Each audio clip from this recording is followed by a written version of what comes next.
Greetings, African people. I'm going to start up this video with something that might be totally unrelated to my topic for this discussion. But I have a problem with Black people and Black women in general who have these double standards in life. People in the world have already set up on you a particular role or give you a role that you have to play. And if you don't play by the rules, you are categorized as a very negative thing. And yet, you as women will come in the world and play these double standards. You justify poor and bad behavior of men, and when you are held to the same standard, you fall short. When men do the same things that you do, they are elevated and glorified. That is one of the problems we have as Black people. We don't hold people accountable based on their skin color, based on their financial worth. If you are wealthy or if you are of the right shade, individuals are willing to overlook your improprieties. And that just makes me very angry. When you are rich in the Black community, people will let you walk all over them. They will make you get away with all kinds of ugly things. And I don't like that. I don't like the double standard. I don't like to see individuals only love and worship people based on what they think that person has to offer. So maybe this is still a good segue to what I was about to talk about. I'm feeling a little bit infuriated right now because of a discussion I just had with somebody. And I'm just thinking we are very hypocritical as women. We're hypocrites. We ask things of the other woman that we wouldn't want to do. We ask women to be more patient or more accepting of negative things that happen in their lives because it's not happening to us. And we need to stop it. We need to stop these double standards. We need to stop having men do certain things, and when other like women do the same thing, we demonize the women. It's not good. Anyway, I'm about to talk about the man that I'm with. And in the process of doing that, I'm trying to reach out to somebody today, whether male or female, to say, we've got to get rid of these prejudices that we hold. We hold some very bad prejudice, and because of it, it's affecting us in such a way that is preventing us from becoming great. Now, the story is I met my husband 10 years ago, and when I met him, my husband went to school, but didn't really have much time in school because his schooling was sporadic. He didn't go to school regularly because of financial situation, and in my own personal reason, I'll hold that one to myself. But because of that, his education was quite limited. And when I met him, I had already have certain experiences with school. I'll just put it that way. Um, See, the difference with him and I is that I had opportunity to gain access to certain things. So I didn't think that my experience or the opportunities that were given to me made me a better person than him.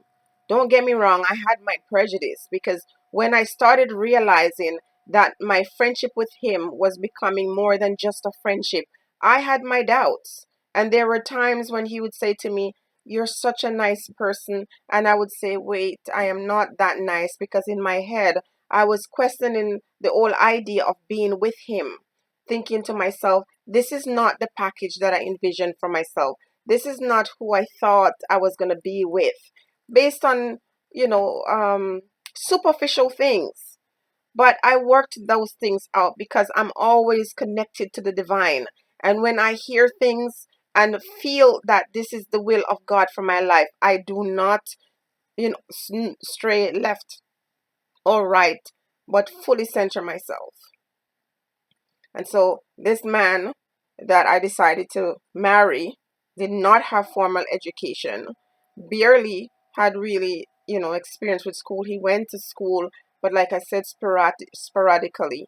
And you could tell that it affected him in some way. But he had great skills. He was able to build a house. He was a farmer. He had things that I admire because these are things that were going to put him on the path to becoming self-sufficient. Well, I lost family members because of that. individuals became a thorn in my side, disrespected me in such a way because I wouldn't listen to them and ignore this person that I think God brought to me. Because I'm not a prejudiced person. I'm able to look past certain things. Am I asking you to go out in the world and pick up some bums and some lazy, good for nothing men that have nothing to offer you? That's not what I'm saying. You're going to have to deal with this. You're going to have to, figure out what is important to you.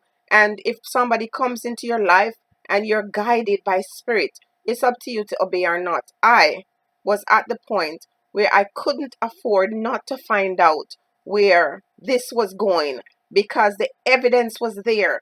Not what he told me, but what this creator told me within my spirit through different kinds of manifestation, that this was a man that I had to be with.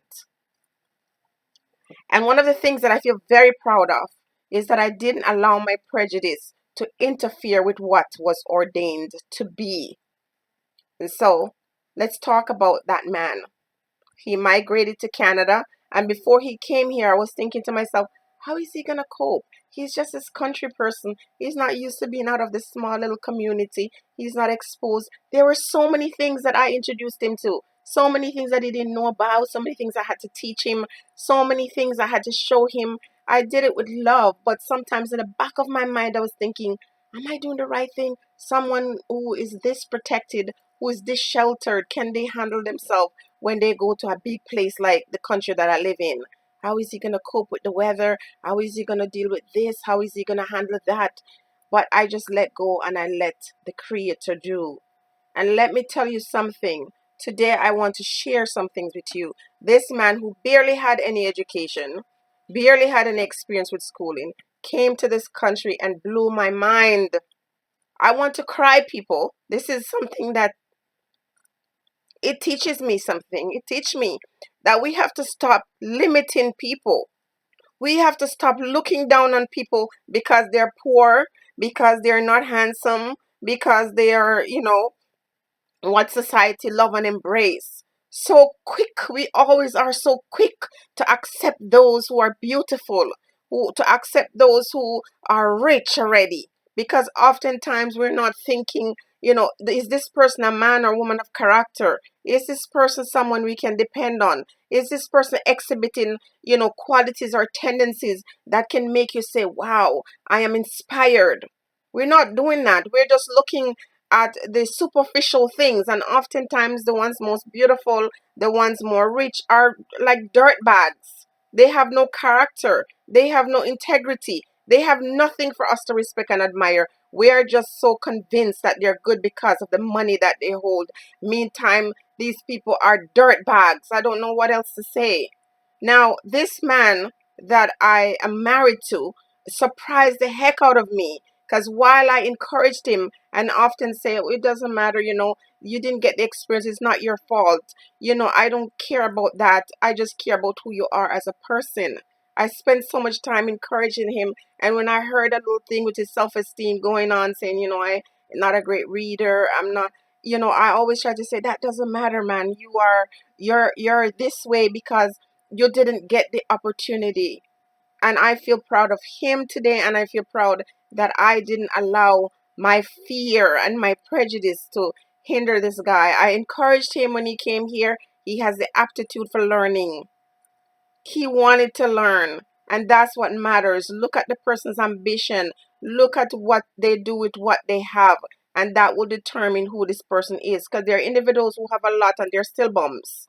Now, he had the opportunity to take as much things as possible because he gave himself that opportunity, and I made sacrifices so he could do these things.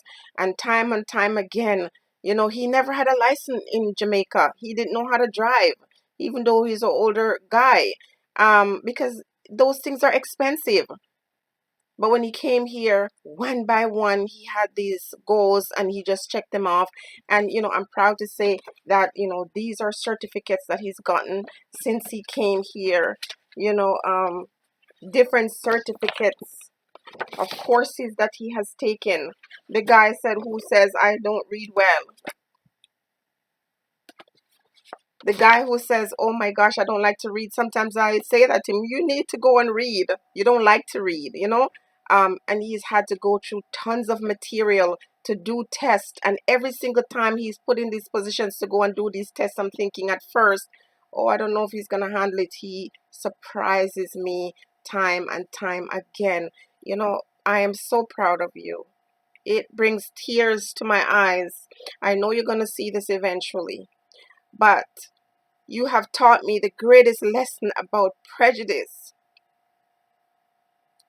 that people oftentimes look down on other people in society because they have not had the same experiences. People fail to understand that the person didn't have your opportunities. Therefore, you have no right to look down on that person.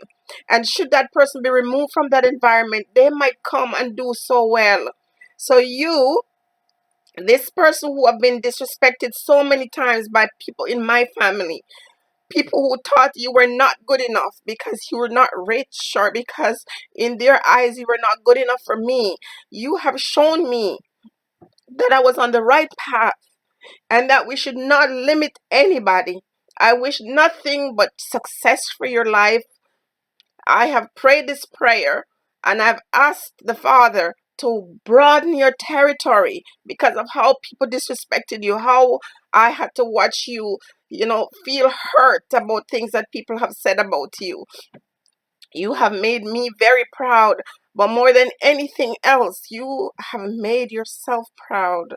I can't tell you what you have taught me in your pursuit to become all that you can be. People, we need to stop it. We need to stop watching other people money and what they have, and stop kissing ass because people are wealthy or because people are beautiful, and start paying some attention to individuals who have never had the opportunity that some people have, and watch those individuals move from the dirt. Watch those individuals come out and come up, because you don't know what God have in store for individuals, and how he has the ability to take you from obscurity and put you out there to shine like a diamond. I dedicate this song to you, babes. Look at Me Now by Nesbeth. Be blessed, African people. Think on these things.